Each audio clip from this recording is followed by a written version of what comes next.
Salut à tous, nouvel épisode aujourd'hui. Alors aujourd'hui, en fait, je vais parler de comment s'entraîner, enfin pas de comment s'entraîner, mais comment s'équiper à domicile en musculation et comment dire, le petit jeu, c'est un peu comme tu sais les personnes quand ils gagnent au loto, enfin pas quand ils gagnent au loto, mais quand ils s'imaginent gagner au loto, tu sais, ils se disent toujours ah moi si j'avais de la thune, si je gagnais au loto, je ferais ci, je ferais ça, etc.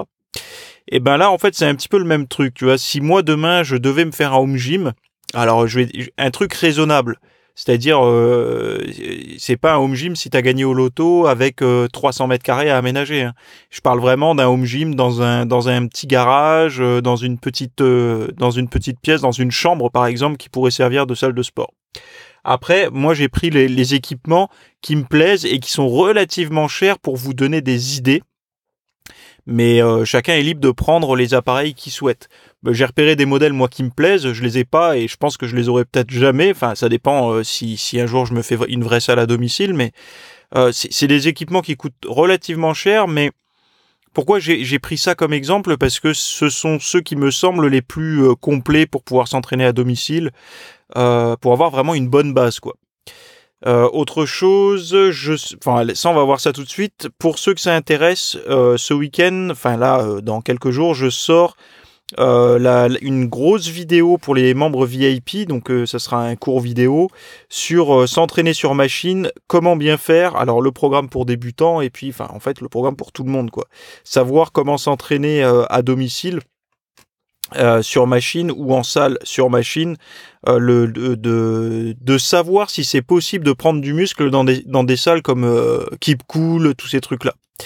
Voilà, on va parler pas mal de choses au niveau technique sur les machines, donc matériel, et au niveau physique, c'est-à-dire comment s'entraîner sur ce genre de choses.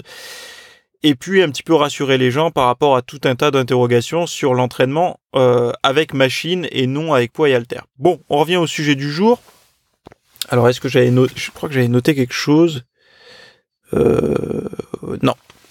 Par rapport à ça, donc le premier point, le premier équipement que j'ai repéré, que j'aimerais bien m'offrir si je pouvais choisir mon home gym, ce serait un rack de chez Technogym qui s'appelle alors le Power Personal Superior. Ça, c'était la référence, hein. La marque, c'est Technogym. Ce que j'aime beaucoup avec ce rack, c'est qu'il a une bonne barre de traction, enfin pour faire des tirages, hein, pour le dos, avec plusieurs prises. Le rack, le rack, j'explique plus ce qu'on peut faire dessus. On peut faire du soulevé de terre, on peut faire du rowing, on peut faire du développé couché, on peut faire du squat.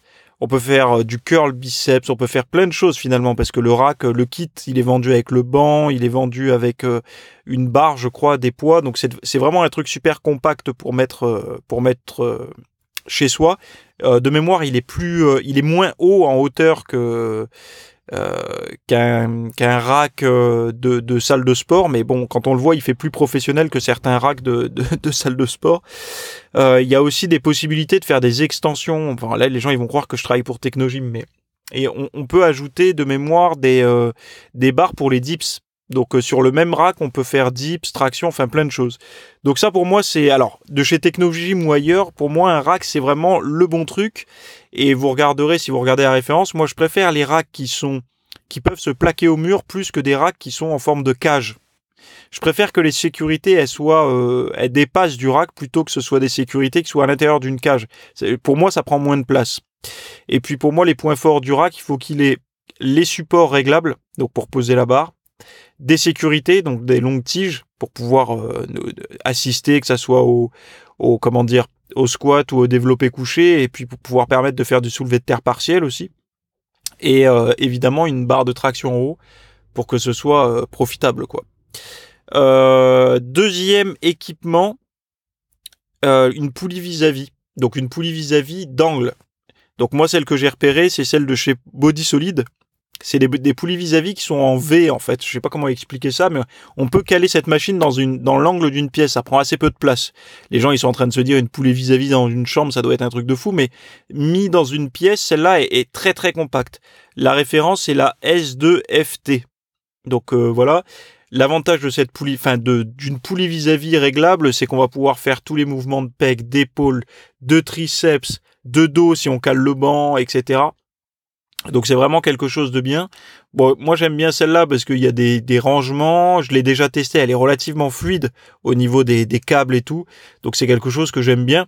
Mais bon, après je sais qu'il en existe d'autres modèles, c'est à vous de voir. Mais l'idée est d'avoir une poulie vis-à-vis pour pouvoir commencer à faire beaucoup de mouvements d'isolation au câble, quoi. Troisième équipement que j'aimerais avoir, c'est un sac de frappe et des gants. Parce que je trouve que le sac de frappe, et c'est quelque chose qui est vraiment relaxant. Enfin, moi, pour en avoir eu un quand je m'entraînais chez moi, quand j'étais adolescent dans le garage de mes parents, j'avais un sac de frappe, et c'est vrai que quand on pète un peu une durite, ça fait vraiment du bien d'aller taper dans un sac. Et voilà, en cardio, je pense que ça peut être utile sans avoir besoin de se vider les nerfs. Ça peut être intéressant aussi de taper dans un sac de frappe, aussi bien avec les pieds qu'avec les poings. Donc moi c'est quelque chose que j'aimerais avoir dans mon home gym personnel. Donc j'ai mis un sac avec des gants. C'est pas quelque chose qui coûte très cher par rapport aux deux équipements que j'ai dit plus haut. Quatrième équipement. Alors là c'est pareil, j'ai mis le top du top, mais bon, c'est voilà, c'est un Skill Mile Go. Alors c'est un tapis Technogym encore une fois. Le truc il coûte 9000 €. Donc personne va acheter ça pour chez soi, hein. Et moi non plus. En fait, c'est un tapis que j'ai essayé dans une salle où je m'entraîne là sur Run Up. C'est un tapis qui est incurvé, où c'est toi qui donne l'inertie au tapis, tu sais, en courant. Et en fait, ce tapis, tu peux mettre un petit peu de résistance quand même. Et tu sais, t'as les poignées pour pousser comme les footballeurs américains là qui poussent les chariots. Ben en fait, tu peux faire ça avec ce tapis-là. Et je trouve ça excellent en truc de cardio parce que tu peux en même temps travailler, bosser les cannes, hein, en faisant avec de la résistance, en poussant le machin. Et à la fois, tu peux travailler ton cardio, ton sprint, du fractionné en t'en servant comme tapis. Donc tu comprends pourquoi. Bon, franchement 9000 €, ça fait cher, hein, c'est le prix d'une bagnole le truc quoi. Même le prix de 2 bagnoles ou d'une bagnole et d'un scooter 125. Enfin bon, avec 9000 € tu fais pas mal de choses. Et bon là c'est le prix d'un tapis, donc je sais pas au bout de combien d'années tu rembourses ça, mais bon, tu vois, par rapport à si tu t'entraînais en salle de sport. Mais bon, l'idée c'est d'avoir un appareil de cardio, et moi je sais que le tapis que j'avais acheté de cardio il y a quelques temps, que j'ai offert à ma frangine maintenant parce que moi j'ai plus la place là où je suis, c'était un tapis que j'avais payé à l'époque 299 €. Non, je l'avais payé 399 € et aujourd'hui il est à 299. Donc ça veut dire, et il était correct, hein. Pour un tapis à domicile, c'était un Fitness Doctor, je crois. Il se fait plus maintenant. Parce que le prix que je vois là, le prix réduit que je vous ai dit, c'est pour la version au-dessus. Donc c'est-à-dire que le mien n'existe même plus. Et donc ça suffit comme tapis de course. Enfin moi je sais qu'il m'allait très bien pour faire mes marches en côte, il était réglable en hauteur, enfin bon il était vraiment pas mal quoi. Et puis alors cinquième équipement, forcément barre et poids olympiques, normalement qui sont avec le rack, hein, mais une barre et des poids olympiques, je conseille à tout le monde d'investir plutôt sur l'olympique immédiatement, plutôt que sur des poids, des petits poids. Voilà. Ça sera toujours mieux, plus agréable, plus confortable, plus professionnel, plus motivant de s'entraîner sur des poids olympiques. Surtout si vous avez un rack, les dimensions au moins on est sûr que ce sont les bonnes, que ça soit sur les rangements, sur les épis de rangement, mais aussi sur la largeur des supports pour la barre. Et en sixième point, alors moi j'ai une technique, l'idéal est d'avoir des poids de 5 en 5, voire au début de 10 en 10, c'est-à-dire d'avoir des haltères de 10, des haltères de 20, des haltères de 30, des haltères de 40.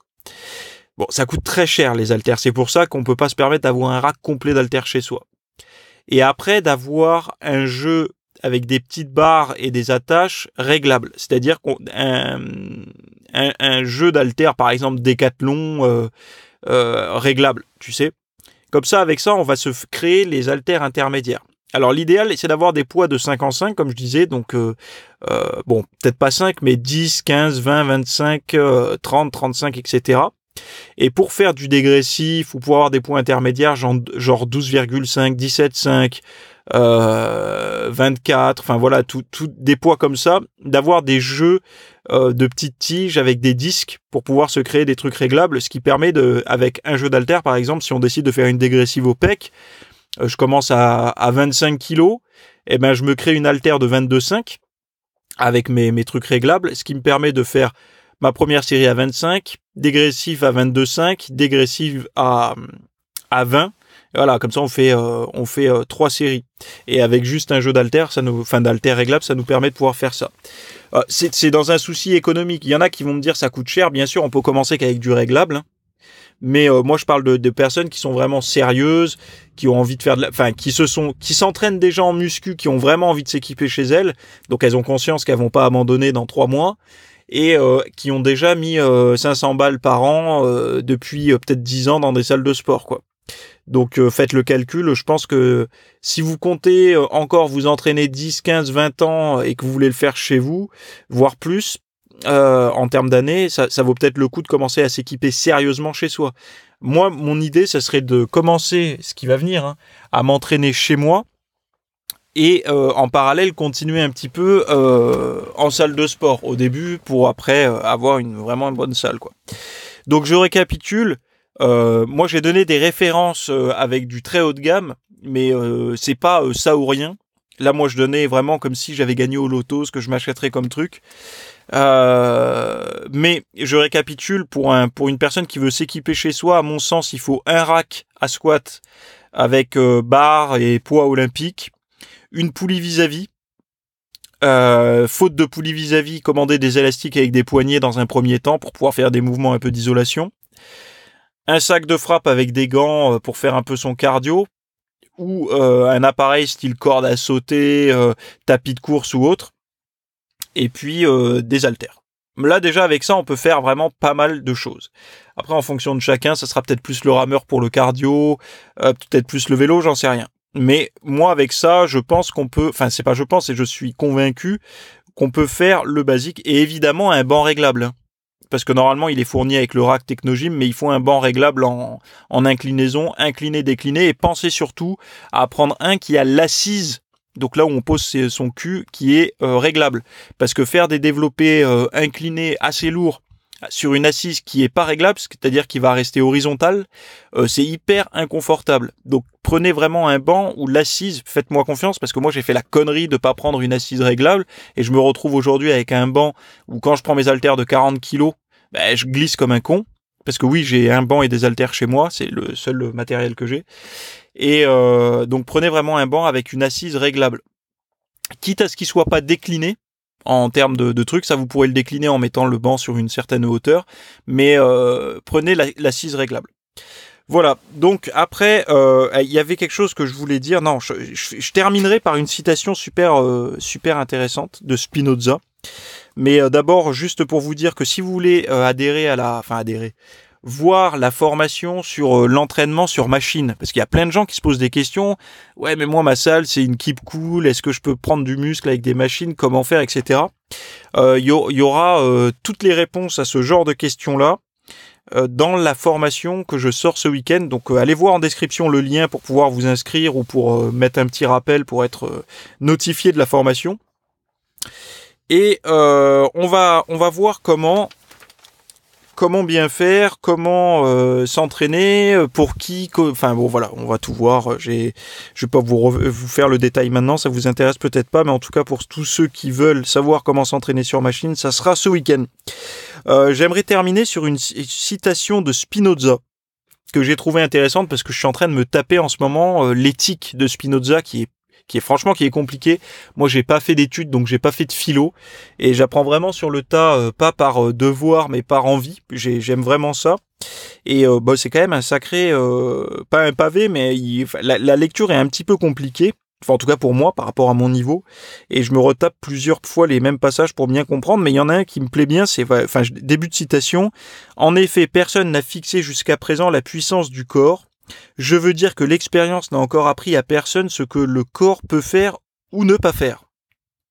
Et j'adore cette fin de citation. J'adore cette citation parce que en fait elle donne une ouverture sur le côté. Elle enlève en fait les limites. C'est-à-dire les gens, surtout en musculation, on dit ouais mais on est limité par notre génétique, par machin, par truc. Lui en fait il dit que non. et que personne n'a défini clairement les limites de ce que peut le corps, quoi. C'est vraiment un petit peu, chacun peut le prendre à sa sauce. Enfin, moi, je l'interprète comme ça.